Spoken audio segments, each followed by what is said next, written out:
President Miller in a second, and I'm sure she'll do the same acknowledgments, but I do want to thank the Finance Chair, Helen Anthony, for her exceptionally hard work on a difficult budget. This council, in an effort towards greater transparency, is the first council to do two public hearings as a matter of policy. Many members of our community came out to share their thoughts and concerns through that process. We're grateful for it, for all the council people, including Councilman Espinal, who's here today, for the late nights in finance and the real diligence that they put into it. I'm grateful. And of course, for the reason that this year's tax increase did not have to be as high as we thought or feared it would be was because of exceptional support at the State House that we were able to receive this year. So I want to recognize Senator Sam Zurier and Representative Scott Slater, along with their colleagues in the Providence delegation and throughout the General Assembly for helping with additional state aid and helping reduce the burden on Providence taxpayers.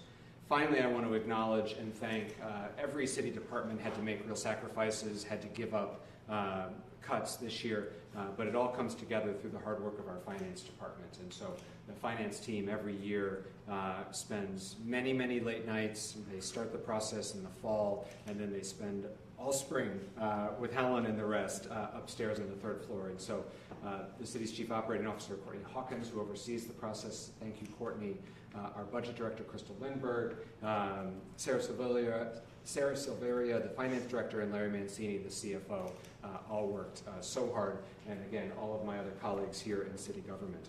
And so just a few comments about this year's budget. As we all know, the financial impact from last year's settlement with the Rhode Island Department of Education meant that we had to close a major financial shortfall. But together, we passed a balanced budget, and we did so without making cuts to city services, while still making real sacrifices to demonstrate both our own belt tightening and to make sure that the burden of this year's budget was not put exclusively on our taxpayers. We worked closely with the City Council on this balanced budget and ensured that we still have the city services that our community relies on: good trash collection, robust summer programming, and of course a safe city through both our police, fire, PEMA, and telecommunications. This budget responsibly reduced operating and supply expenses in nearly every department. It eliminated over 20 positions and identified new revenues, both at the local level and again, because of great state support. Finally, there are some things to be very excited about in this budget as well. There will be a new one-stop business center focusing on local supports for local entrepreneurs, a centralized hub for city services, and a streamlined permitting office to continue our shared commitment to meeting the moment of the housing shortage here in Providence. And while this budget includes a modest property tax increase, we were able to expand exemptions for both veterans and seniors to ease the impact on our most vulnerable residents. This budget puts Providence on a stronger path forward and will make us better equipped to meet the needs of our community in the years to come. Again, I want to thank Council President Miller, her team, my team, and the partnership that you see here. At a time where around the country, at the federal level, we don't see a lot of collaboration and cooperation to get things done. Despite our differences on many policy issues, I think this demonstrates that here at local government, we can work together to get hard things done. And we do so effectively and efficiently. So I want to thank the partnership that we received from the City Council. We were able to work through some agreements and come up with a consensus budget that I think we all feel very good about. So I'd like to introduce Council President Rachel Miller and give her a few minutes at the podium. Thank you.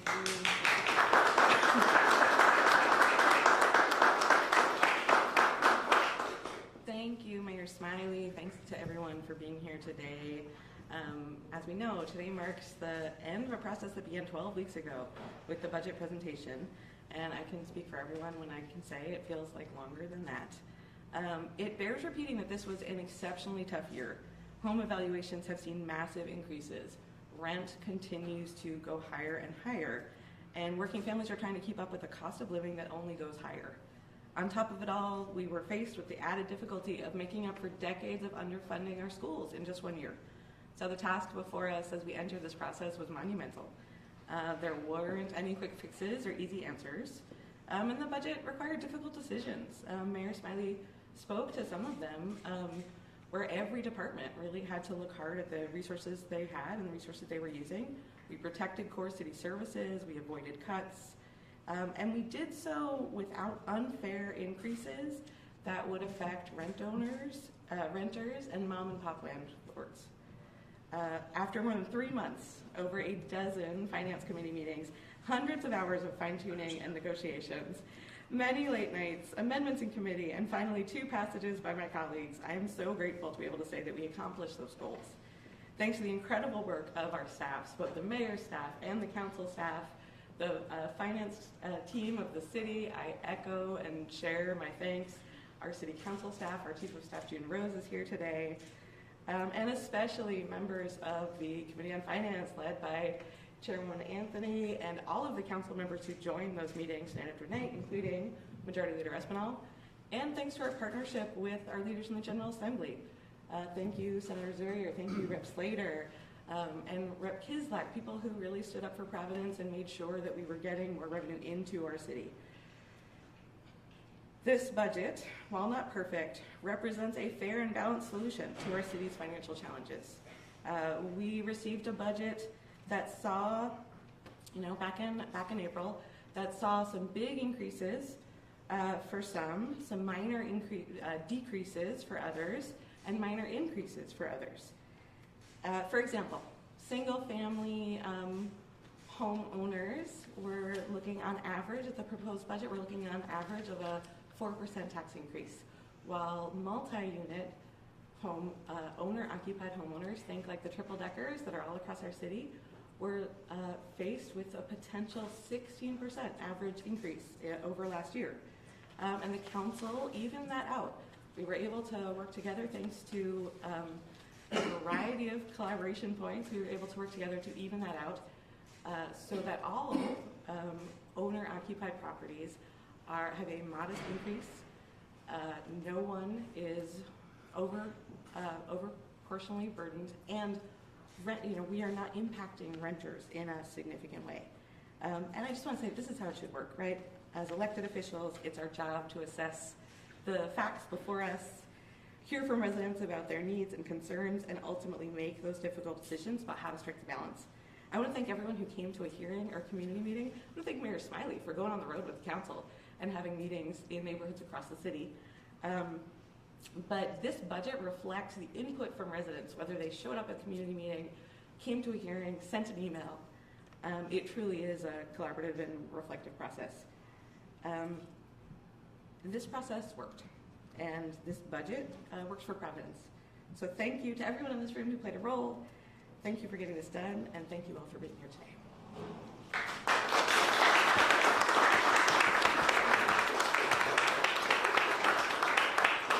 So I think what we'll do, since you're set up, is we'll take questions on the budget, then we'll go sign the budget, and then I know I'm happy to stick around, and I can't speak for the council if there's off-topic questions. So we'll take budget questions first while everyone's all set. Please, Pat. Given the challenges Providence faces on a routine basis to generate additional revenue, mixed in with cuts at the federal level, is it time to, if you will, reinvestigate, relitigate, if you will, the tax stabilization agreements that are here in place in Providence, and particularly with regard to the ongoing adventures of the Superman building? So once the city grants a tax stabilization agreement, that is a contract between the developer and the city, and that contract is sacrosanct, as we honor contracts even if they were signed by predecessors. Now, if the developer or whomever fails to live up to the terms and conditions, then that's a different story, and those can be invalidated. On a go-forward basis, there have been a couple TSAs to come out of this council and through my administration, and they've all been scrutinized to make sure that they're financially responsible and meet the other community goals that we have for when there is a subsidy given. But I, for one, do not believe we can or should be revisiting previously awarded agreements that were lawfully entered by previous mayors and developments that have happened in the past.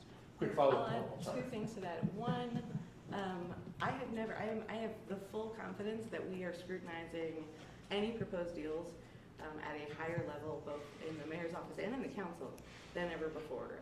We have a very active working group. We are looking at how people are meeting their obligations, and when it's necessary, taking action in a way that hasn't happened before. And then two, I think it absolutely is a moment where we need to start talking about revenue in different ways. And so being able to, we had a good example of a partnership with the General Assembly this last year. I think that we can start working sooner and more collaboratively across the board to think about revenue for Providence that doesn't entirely rely on what can be regressive property tax. And just a quick follow-up, is Superman proceeding at a pace that you all are comfortable with? I'm frustrated that I don't see active construction taking place right outside my window, but I don't think that that's the fault of the city, certainly. The developer is pursuing additional programs from other sources, and I'm anxious to see that get started, but no city tax dollars are being wasted in the meantime, and other than wanting to see that project get underway, there's not much else for the city to be doing at this moment.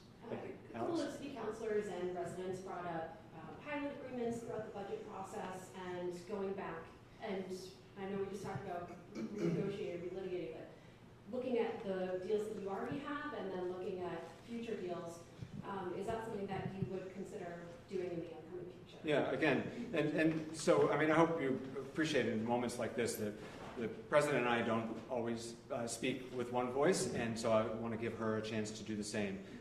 We're obviously have developed a great working relationship, but we have different points of view on things. With respect to the college agreements, I do not believe those can or should be reopened.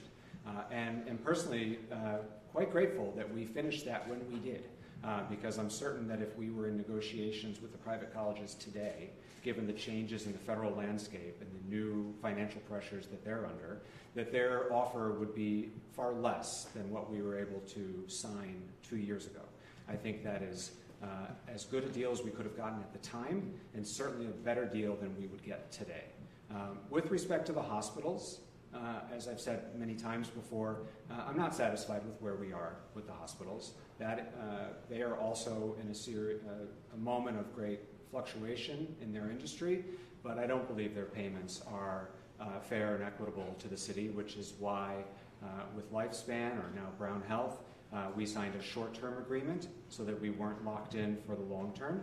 And with Care New England's agreement expiring soon, we're seeking to renegotiate that as we speak. So the old pilots, I think, I'm glad that they are in the books now, because with the pressures from NIH funding and other threats to things like taxing endowments, we got the deal when we should have. In this case, I do very strongly agree with Mayor Smiley. So I think that the pilot negotiation, the university pilot negotiation, was a very strong deal, the strongest Providence has seen. I think we are unfortunately limited, and all cities are, especially in situations where we have a charter that predates the state of Rhode Island with Brown University. That said, I think that, and I'll keep saying it, I think that we have opportunities to work with the General Assembly to think about, as any institution, any nonprofit institution is expanding, what that means for our tax rolls. Because Providence cannot afford to keep removing property from the tax rolls. Can you just go over exactly what specific cuts you're making, and then go local quoted your office saying that you only made one job cut? So how did you go from being in a position where you had several job cuts and you had to make it to only just one? Yeah, so we cut over 20 jobs. These were funded positions that did not currently have an employee in them, because, as folks might remember, we settled with the Department of Education back in November. In order to make an increased payment in the fiscal year that just ended, we instituted a hiring freeze immediately. And so the City of Providence has not been hiring inessential employees for months. And so what we did is we eliminated positions that were fully funded, so that's a real budget save, and we intend to eliminate them permanently. So it's a real budget save. But I think it is the right and compassionate thing to do, to look for opportunities to cut where, one, it won't affect city services, and two, someone doesn't lose their job. I think that that's a benefit. not a criticism. Our city employees are our neighbors, our friends, your kid's Little League coach. We are not going out looking to try to cut jobs and lay people off. And so we were able to find real savings from real personnel reductions with minimally impacting families' lives. I think that's a benefit and a credit to my team and this council in terms of where they looked for savings. As for the cuts, nearly every department made service and supply cuts, and we're happy to give you a walkthrough of each of them. And so it is the first time, and Crystal can correct us, the first time in ever that we've had this many departmental cuts across the board. That the actual service and supply line either was flat or had cuts. Because as we know, everything goes up. I mean, the cost of utilities goes up for us just like it does for homeowners in Providence.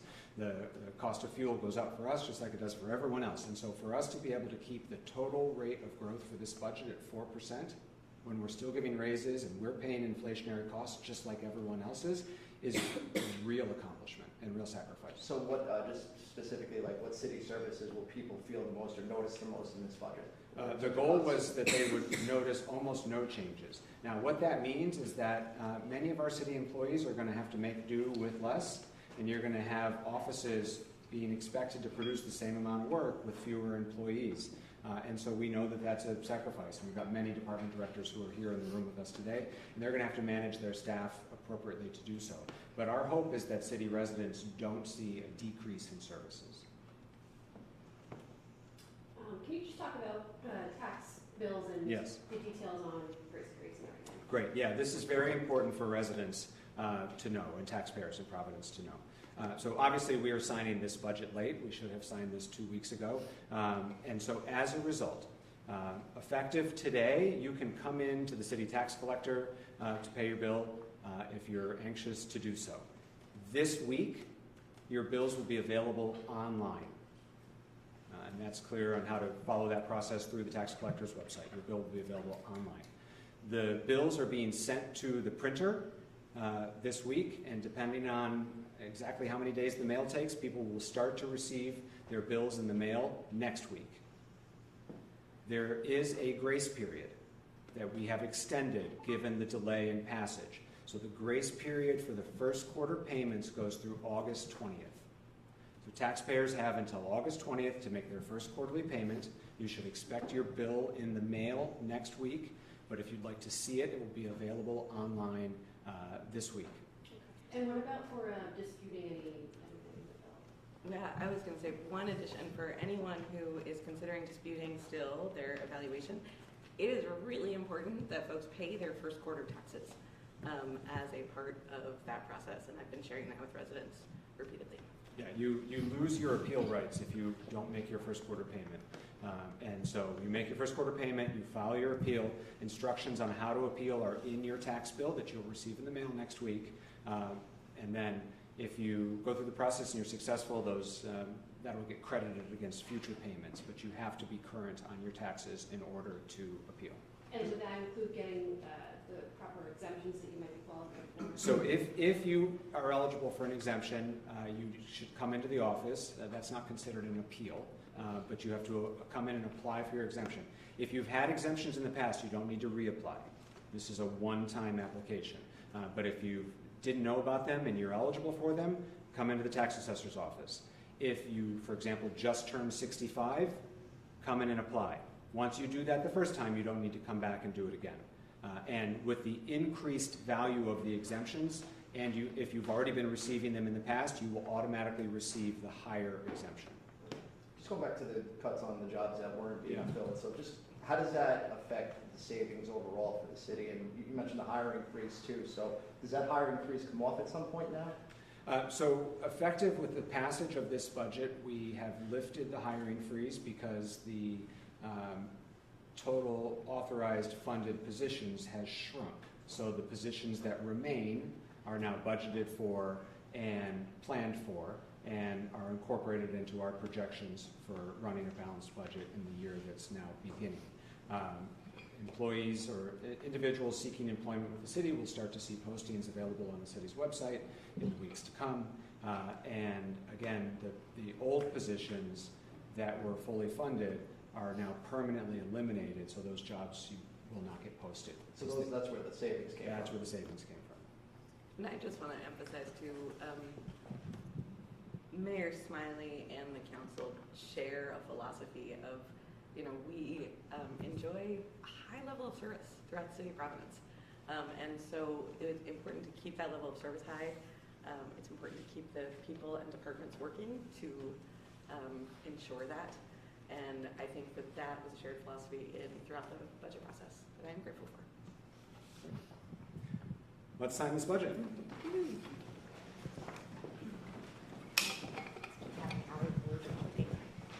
You all right? You know. Allergies never end. Oh, yeah, it's true. Here. Come Come on over, Chairman. anyone want to join us? Yes, of course. All right.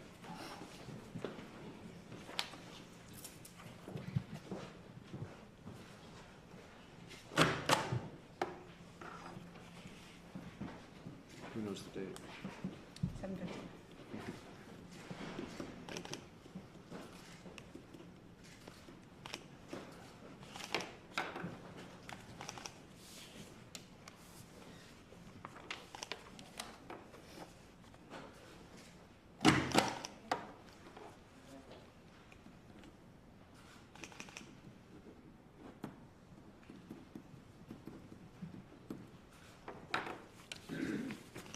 It's official.